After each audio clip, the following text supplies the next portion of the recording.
Roast, জাল মাংস, ডিম যে কোনো কিছুর সাথে এটা খেতে অসাধারণ লাগে। আজ শেয়ার করছি দারুণ মজার এক ভুনা খিচুড়ি রান্নার রেসিপি। প্রথমে তেলের মাঝে কিছু গরম মশলা বেছে নিব। 1 কাপ পেঁয়াজ কুচি, বড় সাইজের 2টি রসুন কুচি দিয়ে বেছে নিব।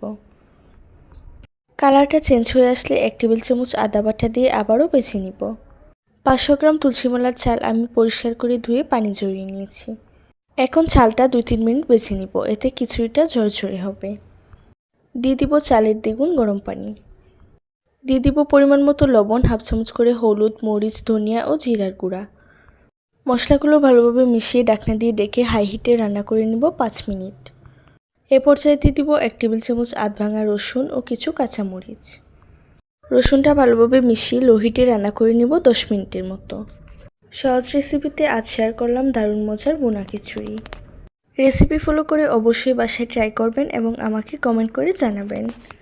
ভিডিও ভালো লাগলে আমাদের পেজ ফলো করবেন এবং চ্যানেল সাবস্ক্রাইব করবেন। আল্লাহ হাফেজ।